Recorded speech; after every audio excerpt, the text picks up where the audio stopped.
chers camarades, je vous apporte les salutations syndicales fraternelles des cheminots de l'Auvergne. Mon intervention portera sur 3 points.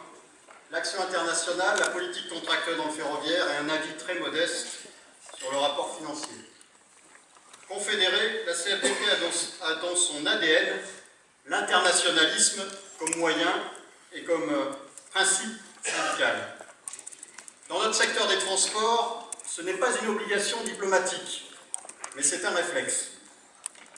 Dans tous les modes de transport, une majorité des réglementations est impactée par les décisions européennes. La FGTE a été présente dans les structures de la Fédération européenne des transports et plus modestement au niveau de l'ITF. Or, le secteur maritime a une action politique dynamique au dernier congrès mondial de Mexico. Nous sommes donc satisfaits de l'évolution des contacts directs et bilatéraux avec d'autres syndicats européens et hors d'Europe, tel qu'il est indiqué au rapport d'activité. Sans réduire notre expression au sein de l'ETF et de l'ITF, force est de constater que c'est aujourd'hui par ces relations bilatérales fortes que nous pourrons influencer efficacement l'action de nos organisations internationales auxquelles nous sommes fiers d'appartenir. La récente conférence syndicale ferroviaire franco-allemande à notre siège parisien en janvier dernier, comme celle de Washington avec nos camarades américains, avec le groupe Veolia, et nos amis espagnols dans le maritime, montre que le bilatéralisme est à la fois constructif et complémentaire à l'action multilatérale. La poursuite de cette stratégie, bien sûr, nécessitera à la fois une prise de position politique, avec les moyens budgétaires, en conséquence, qu'il faudra maîtriser comme il se doit. La pratique contractuelle est aussi dans l'ADN de la FGTE-CFDT. Elle ne s'opère qu'après l'analyse des situations sociales et économiques, et aussi, peut-être surtout, l'affirmation des revendications. Nous allons aborder la négociation de la convention collective nationale du fret ferroviaire privé menée par la Fédération. Cette négociation va connaître son aboutissement. C'est une négociation qui a été longue, passionnante et difficile. Longue parce qu'elle est très innovante. Passionnante parce que l'engagement de la délégation fédérale a été complète et soutenu par le secteur juridique de la FGTE, avec Isabelle, qui nous a fait profiter de ces questions comme de ses réponses. La stratégie retenue fut celle de négocier toujours, mais de conclure seulement à l'issue de la discussion de toutes les parties de la CCN, donc aucune négociation par appartement permettant de saucissonner les droits des salariés avec le risque de les réduire au final. La négociation avait commencé très fort avec la partie organisation du temps de travail qui a provoqué un acte solennel d'opposition de notre fédération. La CGT comme étant l'erreur historique de ne pas réagir comme nous.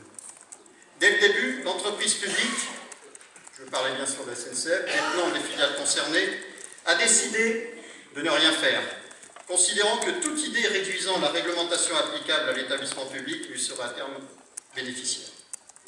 La stratégie de la direction du groupe SNCF s'est illustrée par des prises de position très réactionnaires, par l'intermédiaire de ses filiales, comme VFLI, qui s'est battue pour augmenter le nombre de repos hors résidence de 2 à 3, tout en envisageant encore plus. Puis, ce fut la venue d'un représentant SNCF visible dans la délégation patronale. Seconde phase, celle de la contradiction mollement assumée, avec une filiale toujours intéressée pour briser des dispositions essentielles de l'organisation du travail, et un représentant de l'entreprise publique SNCF gardant silence. C'est maintenant le troisième acte.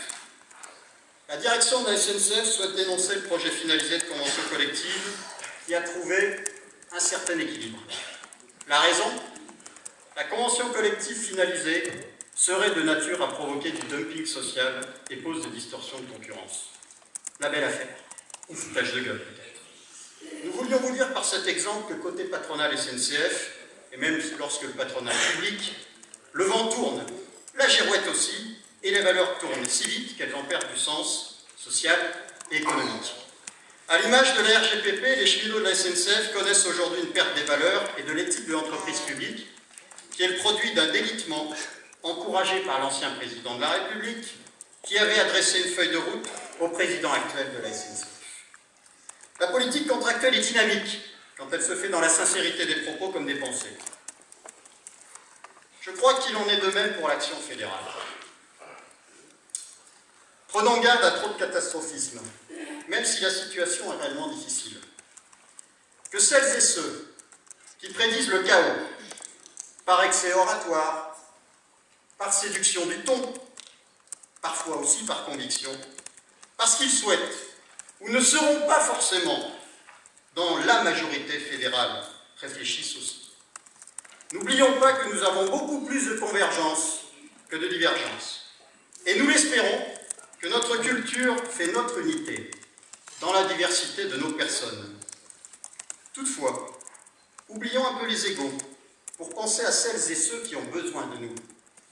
N'oublions pas notre responsabilité de défendre les droits et de porter les revendications des salariés des transports, car c'est bien là notre place, et ainsi de préparer le présent et l'avenir des générations en marche. Vive la FGTE!